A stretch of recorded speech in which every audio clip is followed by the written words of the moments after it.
Hello all, welcome to my YouTube channel. Today we will learn about the practical implementations of linear regression, and along with that I will show you some techniques on exploratory data analysis and feature selections which will help you in the long run. So I'm using data sets from this location, and this is nothing but the data set contains the measurements related to the impact of three advertising medias on sale of a product. So the data set looks like this: YouTube, Facebook, newspaper, and sales. What does it mean? That all these units are actually into the thousands of dollars, and if we spend this much of dollars, what is the product sales actually? The value of the ith row, value of this sales column is the measurement of the sales in thousands of units. So one good thing is in my data sets, all the units are actually into thousand. So I don't need to do any kind of scaling and all those things. That's a very good point. Okay. Normally we check how many observations or how many statistical units we have. And in this case, remember YouTube, Facebook, and newspaper is my predictors, and sales is my response. Whenever we have a data sets, first we do the EDA, exploratory data analysis, and I am just mentioning some of the basic steps which we need to follow. First is check if there is any null values. So this line of code is basically checking if there is any null values, and I found there is no null values, which is good. Luckily, I'm good that this particular data set there is no null values, but there might be possibility that you have a null values and you have to do null imputations with different techniques, and I already made a video like how you have to do null imputations with the different techniques. So I'll share that into the description. I'm not going into the null imputation part because there is no null values. Once your null imputations or null values check is done, then normally we do the univariate exploratory data analysis. What does it mean? We'll check the distributions of each of these variables separately. And this particular logic is actually creating this graph, which is telling me the distributions. And overall, I'm not seeing any major issue or major challenge. So YouTube, Facebook, they are not normally distributed. They are just, but there is no such hard and fast rule that your um, predictors has to be normally distributed or anything like that. Sales is also not properly normally distributed, but this is probably kind of very low in the assumption layer. So I think we are good on that part also. We can see from this distribution, it seems like there might be some outliers. So as a next step, what we will do the outlier check, because outlier check is on the univariate analysis part. Okay, so we will do the outlier checks by interquartile range, and if you just go through this part, you will understand interquartile range is getting calculated, and then whatever values is outside of this range, that is we consider as an outlier. Okay, so this below piece of logic is creating the box plot for each of the variables, each of the response and the predictors, and box plot is helping us to identify if there is outlier, and we can see that there is an outlier on the newspaper. Now box plot is just giving the indication that there is an outlier, but you have to write a code to basically either eliminate those outliers or at least to identify those outliers. So again, using the interquartile logic, we can easily identify that, and this piece of logic is calculating the interquartile range, and then setting up that threshold value, which is 1.5, and we can identify what are the two outliers we have into the newspaper variables. Okay, this piece of logic, I know I put it this way. Let me probably just put it down. Okay, this logic is another way of identifying the outliers. This is a kind of a G-square method. So that's why I mentioned this here also. And even if you use this logic also, you will get the similar kind of outlier values actually. So you can identify whether we have to delete it or not. That depends on a lot of scenarios. So right now I'm not deleting it. And remember this thing very important, like if you have an outlier on your data and if you are thinking of imputing your null values by mean, then very careful. So that's why this outlier analysis is very important from the univariate exploratory data analysis point of view. After this, we normally do the bivariant exploratory data analysis, and as a first step we check the correlation between all the variables. And for that, we can simply create a correlation plot. And this correlation plot tells us a lot of story actually, that okay, this cells, which is my response, that is having a very high correlation with YouTube, Facebook, but not that much correlation with the newspaper. And individual this features or this predictors, what we can see that newspaper and Facebook, they have good correlation. And identifying this is important from the multicollinearity point of view, because multicollinearity issue is a big issue in the uh, linear regression problem, and we have to handle that. Luckily, we are not seeing any such major value which is kind of warning for multicollinearity at this moment. After correlation part, we have to perform a scatter plot again to check, because this is just giving you the indication. So what it is saying, that correlation can help us to measure the strength of linear relationships between the variables, but it's not giving you the in-depth the distributions pattern actually. But if you do a scatter plot, it's kind of better way to understand the individual data. So what we are understanding, the relationship between the cells and YouTube appears non-linear. Relationships between the cells and YouTube. So what is that? Cells and YouTube. Cells and YouTube is, I think I made a mistake actually, appears linear. Um, I think what I'm trying to say that it's completely not linear. If you understand um,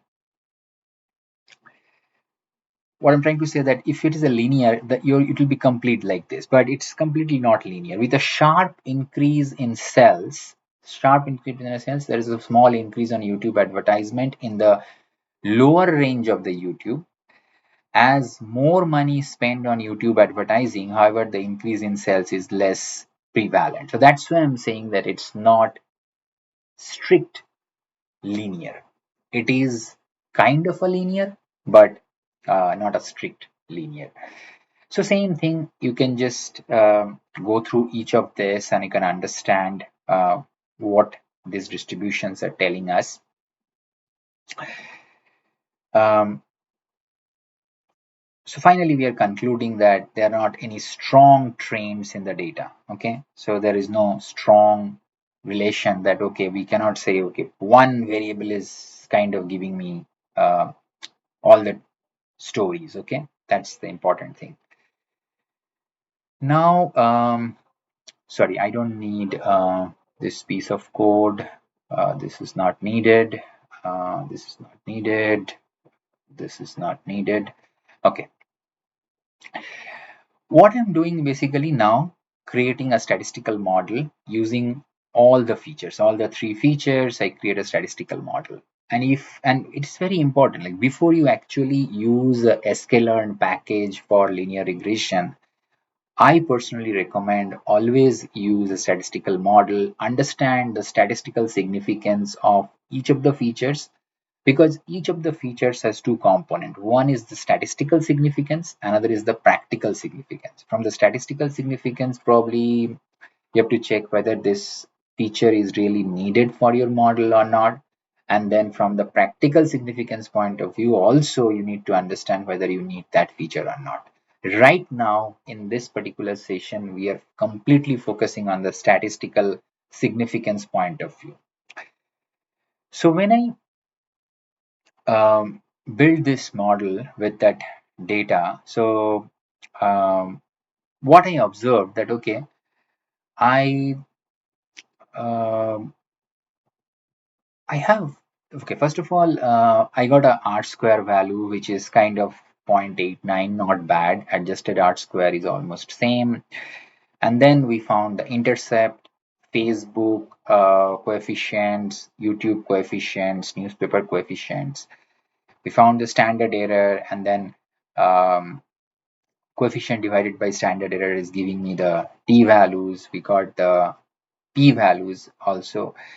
And one thing is, this p-value is very high, not less than 0 0.5. So we can say this particular feature is not uh, statistically significant.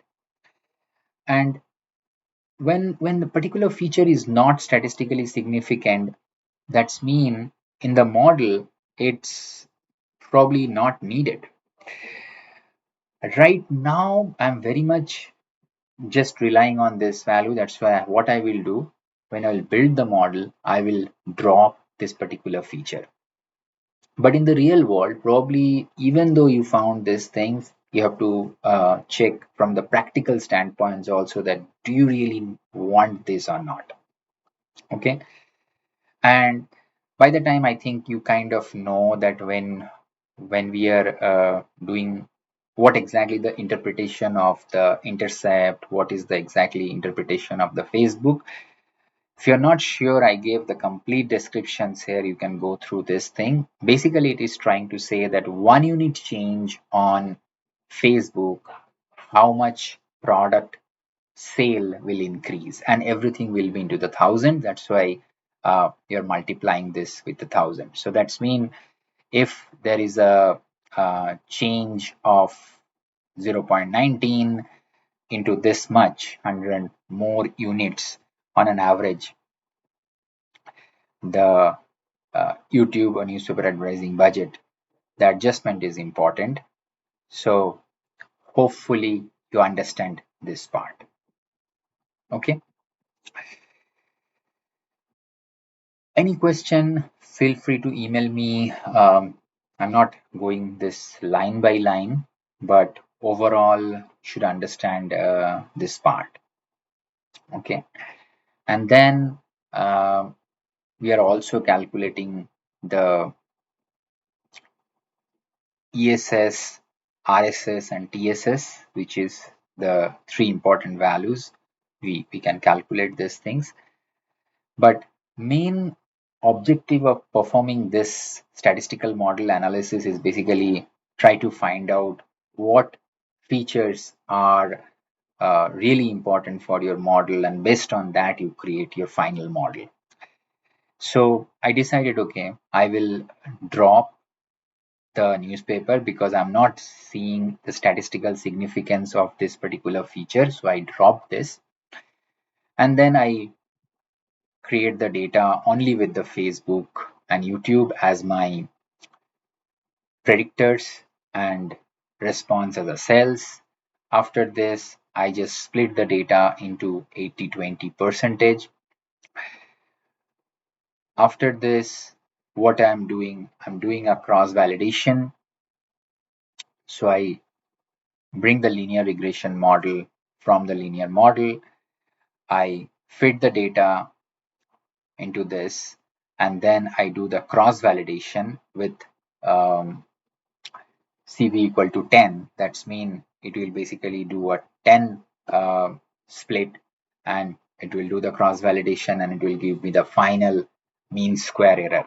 Okay, so negative mean square error, because I'm interested into the negative mean square error, that's why this negative value is coming, which is good. And then I'm doing the prediction on this, which is giving me these values on the regression model. Once this is done, after that, it is always a good practice to do check on an accuracy point of view. But there is another way also. This is a very good way to check, that is called cardinal density estimate of the residuals.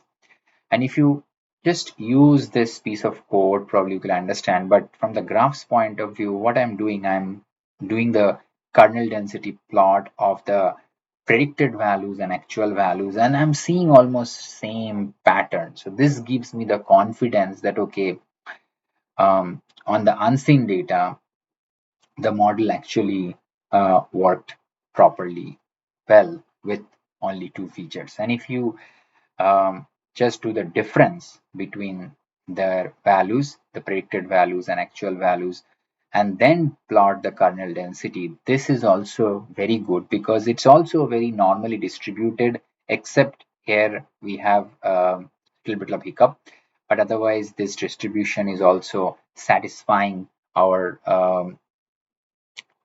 one of the assumptions for linear regression, that your error values will be normally distributed, your variance will be in a certain range, and variance will be fixed actually. So that is also satisfying. So this is the way I can say you should perform any linear regression. Along with that, they have to calculate the accuracy. But from this graph itself, we can say it's a performing well.